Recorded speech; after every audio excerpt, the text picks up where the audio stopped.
हम सब जिस ब्रह्मांड में रहते हैं उस ब्रह्मांड के ऊपर फोर्सेस या फिर बल काम करती है और उससे ही ये सारा ब्रह्मांड अपने अस्तित्व में आया है। लेकिन मुख्य तौर पे 4 फोर्सेस होते हैं जिन्हें हम 4 फंडामेंटल फोर्सेस के नाम से भी जानते हैं, जो कि है gravitational force, electromagnetic force, strong nuclear force और वीक न्यूक्लियर फोर्स।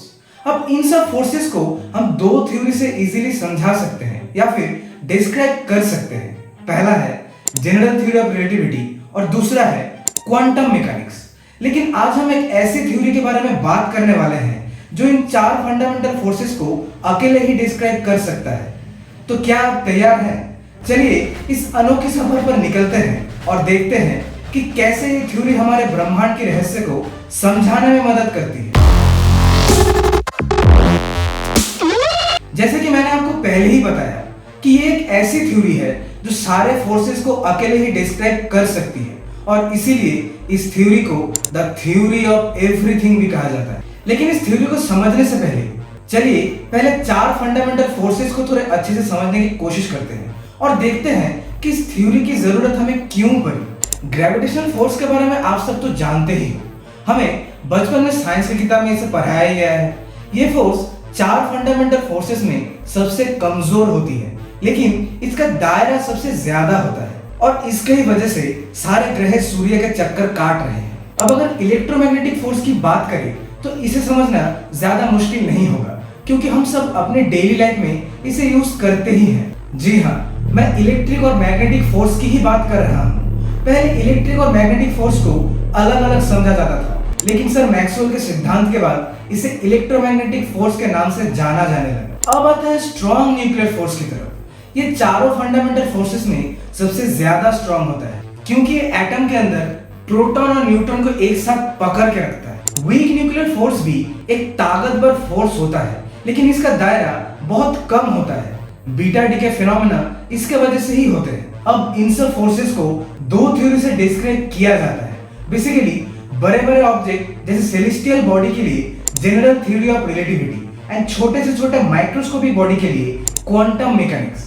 अब सब एटॉमिक लेवल पे ये यूनिवर्स का फाउंडेशन कैसा है तथा अलग अलग फोर्सेस कैसे काम करते हैं, इसके बारे में हमें standard model of particle physics अच्छे तरीके से बताता है। अब जैसे कि हम जानते ही हैं कि सबसे छोटा पार्टिकल एटम है एंड उसे तोड़ने से न्यूट्रॉन, प्रोटॉन और इलेक्ट्रॉन्स बनते हैं, लेकिन ये पूरी तरीके से सच नहीं है।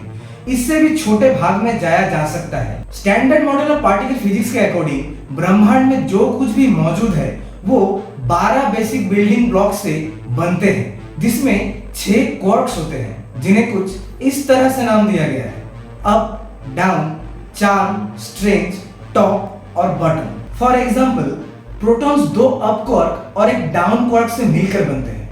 अब जो 4 फंडामेंटल फोर्सेस की बात हमने आपको बताई थी, उनमें से 3 को standard model of particle physics से इजीली समझाया जा सकता है, लेकिन ग्रेविटी एक ऐसा लौता कॉन्सेप्ट है जिसे माइक्रोस्कोपिक लेवल पे अभी तक एक्सप्लेन नहीं किया जा सकता। इसीलिए अगर कोई ऐसी थ्योरी हो जो क्वांटम ग्रेविटी को प्रूफ कर दे तो हमें एक यूनिफाइड थ्योरी मिल जाएगी, जिससे हमें सारे फोर्सेस को एक्सप्लेन हम इजीली कर पाएंगे। यही आता है स्ट्रिंग फील्ड थ्योरी या फिर द थ्योरी ऑफ एवरीथिंग। अब जैसे कि मैंने आपको अभी कहा, अगर हम कोई भी मैटर के अंदर देखें तो हमें जो सबसे छोटा सब्सटेंस मिलेगा वो है क्वार्क। यहाँ पे आके मॉडर्न फिजिक्स की थिंकिंग खत्म हो जाती है। लेकिन according to string field theory अगर हम क्वार्क्स को भी तोड़े और उसके अंदर देखें तो हमें एक एनर्जी दिखेगी जो हमेशा वाइब्रेट करती है, जिसके कारण ये हमें एक स्ट्रिंग या फिर मेम्ब्रेन की जैसी दिखती है। इसका कोई स्पेसिफिक फॉर्म नहीं होता, ये कोई भी शेप की हो सकती है। अब जब हम कोई भी म्यूजिकल इंस्ट्रूमेंट्स को प्ले करते हैं जिसमें स्ट्रिंग्स यूज होते हैं, वो अलग अलग स्ट्रिंग्स को वाइब्रेट करने से अलग अलग तरीके के आवाजें निकलती है। ठीक उसी तरह जब ये स्ट्रिंग्स अलग अलग पैटर्न में वाइब्रेट करते हैं तो अलग अलग पार्टिकल बनते हैं। अब इसका क्या मतलब हो रहा है, क्या आप सोच सकते हो? इसका ये मतलब है कि एक पत्थर और आप में बस इतना ही फर्क है कि पत्थर में अलग तरीके से स्ट्रिंग वाइब्रेट कर रही है और आपके अंदर स्ट्रिंग्स अलग तरीके से वाइब्रेट कर रही है ना? ये काफी इंटरेस्टिंग। इसीलिए एनर्जी स्ट्रिंग्स के जरिए हम सब कुछ को बहुत ही इजीली डिस्क्राइब कर सकते हैं। इसीलिए ये एक यूनिफाइड थ्योरी के रूप में काम करती है। लेकिन प्रॉब्लम तब आता है जब हम इसके मैथमेटिकल फॉर्मूलाज को समझने जाते हैं, क्योंकि मैथमेटिकल फॉर्मूलाज के अकॉर्डिंग ये थ्योरी ऐसे यूनिवर्स में काम नहीं कर सकती जहां सिर्फ 3 स्पेशियल डायमेंशंस ही हो। इसको काम करने के लिए कम से कम 10 डायमेंशंस चाहिए एंड एक और टाइम का डायमेंशंस भी। अब हमारे यूनिवर्स में बस 4 ही डायमेंशंस है, लेंथ, विड्थ, हाइट, ये हो गए प्राइमरी 3 डायमेंशंस। और आइंस्टाइन की थ्योरी ऑफ रिलेटिविटी आने के बाद हमें चौथा डायमेंशंस टाइम के बारे में जानने मिला। पर स्ट्रिंग थ्योरी के द्वारा हम स्टैंडर्ड मॉडल को मैथमेटिकली डिराइव कर पा रहे हैं, इसीलिए ये थ्योरी सही भी हो सकती है। लेकिन अगर ये सही है तो बाकी के 7 डायमेंशंस कहाँ हैं? वो हमें दिखाई क्यों नहीं दे रहे? अब डायमेंशंस 2 तरीके के हो सकते हैं, कुछ बहुत बड़े और कुछ बहुत छोटे, इतने छोटे कि हम उन्हें खाली आंख से देख नहीं सकते।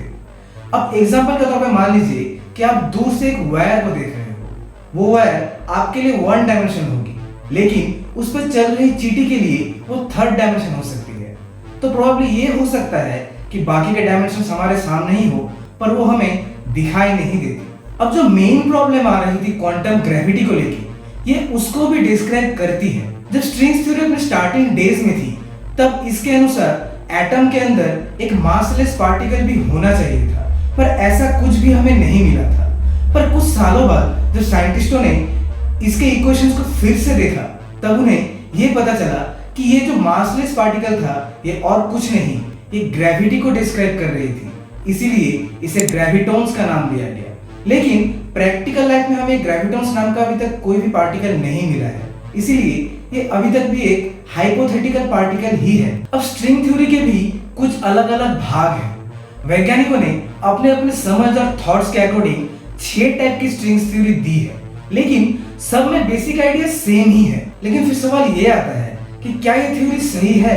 तो इसका जवाब दे पाना थोड़ा डिफिकल्ट है, क्योंकि ये थ्योरी ना ही पूरी तरीके से सही है और ना ही पूरी तरीके से गलत। ये एक फिजिक्स और फिलोसॉफी की मिली-जुली हुई थ्योरी है।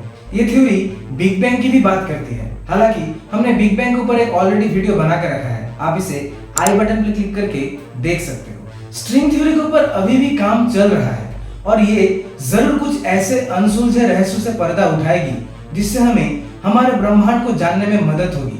आपको क्या लगता है कि ये थ्योरी सही है या फिर एक बस कल्पना? कमेंट्स में अपनी राय जरूर बताइए। अगर आपको ये वीडियो अच्छी लगी है तो इसे लाइक करना ना भूलें, इससे हमें मोटिवेशन मिलती है। एंड ऐसे ही और इंटरेस्टिंग वीडियोस के लिए हमारे चैनल को सब्सक्राइब करिए एंड बेल आइकन को प्रेस करना ना भूलें, ताकि हम जब भी कोई नई वीडियो डालें तो आपको सबसे पहले नोटिफिकेशन मिल जाए। तो मिलते हैं किसी नई वीडियो में किसी नए टॉपिक के साथ। तब तक के लिए tata, goodbye, peace out.